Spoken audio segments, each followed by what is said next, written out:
Hello dear subscribers, welcome to our channel. ఇప్పుడు మనం IDFC first బ్యాంక్ది చూద్దాము. కరెంట్ మార్కెట్ ప్రైస్ వచ్చేసి 71.74 ఉంది కదా. ఒకసారి మనం ట్రెండ్ చెక్ చేసుకుందాము 4 అవర్స్ టైం ఫ్రేమ్లో. సో కొద్దిగా డౌన్ ట్రెండ్ నడుస్తుంది కదా, మళ్ళీ 30 మినిట్స్ టైం ఫ్రేమ్కి వెళ్ళిపోదాము. ఇప్పుడు మనం ఒక్కసారి వాల్యూమ్ ఇండికేటర్తో అనలైజ్ చేద్దాము. సో చూస్తున్నారు కదా ఫ్రెండ్స్, వాల్యూమ్ ఇండికేటర్ మనకి ఎంత క్లియర్గా గ్రీన్ లైన్ రెడ్ లైన్ గీసేస్తుందో. ఈ గ్రీన్ లైన్ అనేది సపోర్ట్ లెవెల్ అండ్ ఈ రెడ్ లైన్ అనేది రెసిస్టెన్స్ లెవెల్. ఇంకా ఇవన్నీ వాల్యూమ్స్ అన్నమాట. ఆ పర్టికులర్ ప్లేస్ దగ్గర ఎంత వాల్యూమ్ ఉందని. హై బ్రిక్ ఉంటే ఎక్కువ గ్లో అయితే అక్కడ ఎక్కువ వాల్యూమ్ ఉందని అర్థం, అంటే యాక్టివ్ వాల్యూమ్ అని. అక్కడ ఎక్కువ యాక్టివ్ బయర్స్ ఇంకా సెల్లర్స్ ఉన్నారని అర్థం. సో చూస్తున్నారు కదా ఫ్రెండ్స్, ఒకసారి మనం అనలైజ్ చేద్దాము.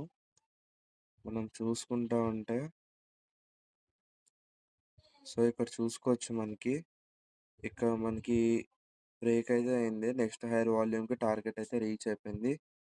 అలానే ఇక్కడ కూడా మనకి రిజెక్ట్ అయితే అయింది. నెక్స్ట్ హైయర్ వాల్యూమ్కి టార్గెట్ అనేది రీచ్ అయిపోయింది. ఇలాగే సింపుల్గా ఇక్కడ బ్రేక్ అయింది, నెక్స్ట్ హైయర్ వాల్యూమ్కి టార్గెట్ అనేది రీచ్ అయిపోయింది. సో మనం చూసుకోవచ్చు ఫ్రెండ్స్, వాల్యూమ్ ఇండికేటర్ ఎంత క్లియర్గా మనకైతే చెప్తుందో. ఇక్కడ కూడా చూడొచ్చు మీరు, ఇక్కడ మనకి బ్రేక్ అయింది, నెక్స్ట్ హైయర్ వాల్యూమ్కి టార్గెట్ అనేది రీచ్ అయిపోయింది. సో ఇట్లా వాల్యూమ్ ఇండికేటర్ చాలా సింపుల్గా మనకి లెవెల్స్ గీసి మరీ చెప్తుంది. ఇక్కడ కూడా చూసుకోవచ్చు, ఇక్కడ మనకి బ్రేక్ అయింది, నెక్స్ట్ హైయర్ వాల్యూమ్కి టార్గెట్ రీచ్ అయిపోయింది. ఇక్కడ కూడా బ్రేక్ అయ్యి నెక్స్ట్ హైయర్ వాల్యూమ్కి టార్గెట్ అనేది రీచ్ అయిపోయింది. ఇక్కడ మనకి రిజెక్ట్ అయింది, నెక్స్ట్ హైయర్ వాల్యూమ్కి టార్గెట్ రీచ్ అయిపోయింది. అలా మనం ఈ సపోర్ట్ లెవెల్ రెసిస్టెన్స్ లెవెల్ ద్వారా మనం ట్రేడ్ అనేది ప్రాపర్గా తీసుకోవచ్చు వాల్యూమ్ ఇండికేటర్ హెల్ప్తో. ఒకసారి కరెంట్ మార్కెట్ ద్వారా టెస్ట్ చేసేద్దాము. ఇక్కడ చూసుకోవచ్చు మీరు. సో ఇప్పుడు చూడొచ్చు, మనకి ఇక్కడ బ్రేక్ అయితే అయింది, నెక్స్ట్ హైయర్ వాల్యూమ్కి టార్గెట్ అనేది రీచ్ అయిపోయింది.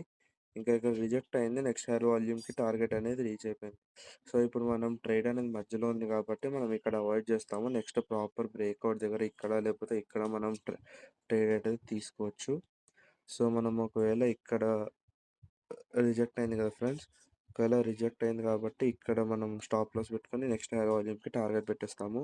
అదే ఒకవేళ బ్రేక్ అయితే ఇక్కడ స్టాప్ లాస్ పెట్టుకొని నెక్స్ట్ హైయర్ వాల్యూమ్కి టార్గెట్ పెట్టేసుకుంటాము. సో మనం వాల్యూమ్ ఇండికేటర్ డీటెయిల్స్ కావాలంటే కింద ఉన్న నెంబర్కి మెసేజ్ చేయండి. జస్ట్ 499 మాత్రమే. Thank you, have a good day.